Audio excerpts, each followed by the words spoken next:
Good day. I am Desiree Ignacio and I'll be discussing the evident gender gap in the construction industry. For over a couple of decades, women have been facing a consequential dilemma of evident discrimination and inequality in the workplace, specifically in the men-dominating line of work like the construction industry. However, it is still normalized and validated and tolerated even up to this day. Men are typically seen and accepted in our society as being more physically fit and capable of conducting physical labor, particularly in the different fields of work and occupations. According to Owen Pam in 2020, men have a stronger grip and vigorous stamina than women with a moderate effect size. They are said to have a more well-built body than women, which is the anatomical case for how the perception of social and cultural factors are affected. Furthermore, as stated by Norberg in 2020, many occupations still have a stronger gender division, which results in unequal options among individuals as well as discrimination and over-exclusion. A prominent example of a workplace where one gender predominates is the construction industry. With that, women experience inequality and disparity in terms of how them being treated in the said industry.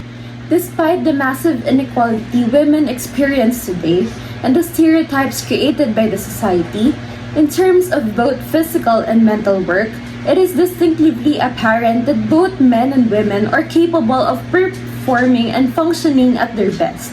According to Parson in 2017, when it comes to utilizing technology in construction machine and equipment, women are just as knowledgeable as women.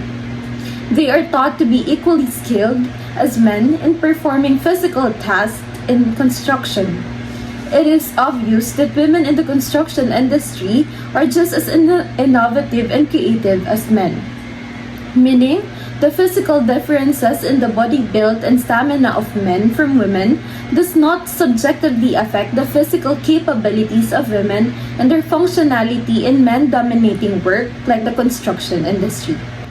With the different perception the society has on the matter of women in the construction industry, immense contradiction and criticism are thrown against women, and people are still arguing on why women are not suited to have a place in the said industry. As stated by George in 2022, quite controversially, certain people claim that the construction sector is inherently unattractive to women on a biological level.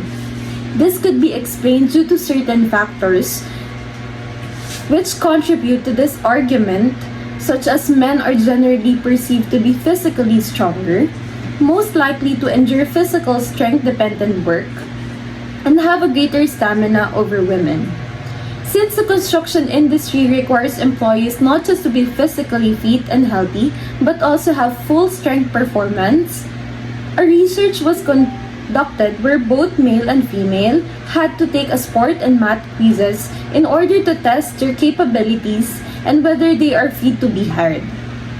As explained by Harvard Business School in 2017, even when two workers had similar results on extremely brief evaluations, employers were substantially less likely to hire a female worker than a male worker when told that men perform marginally better on average than women on sports and arithmetic tasks. This exhibited a shallow and inadequate basis for employers in terms of their hiring skills in the construction sector. The openness and inclusivity of the gender today have been a significant contributor to gradually lessen and eventually stop the gender inequality in workplaces like the construction industry.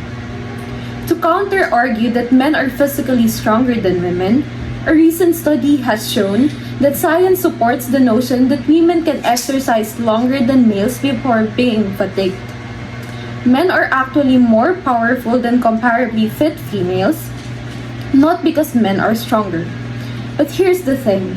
Women can execute at the same time relative intensity for a longer period of time than males because their muscles are typically more resistant to fatigue, according to Douglas, not dated.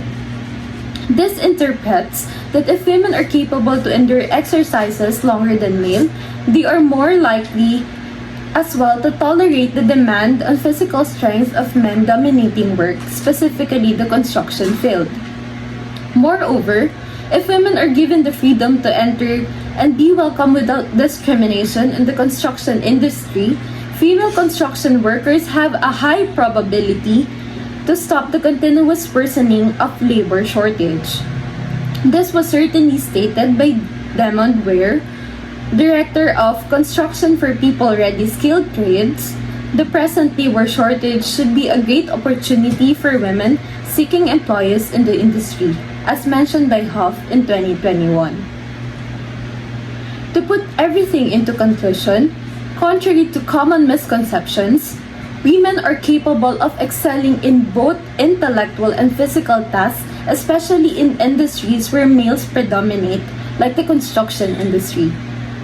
The stigma on women being incapable of having a place in man-dominating work fields is an ethical dilemma that must be addressed, discussed, and resolved to seize the widening gap in inequality between men and women in the workplace. Our different field of work should be a safe place for all types of gender and inclusive enough to accept and empower each gender's strength and capabilities.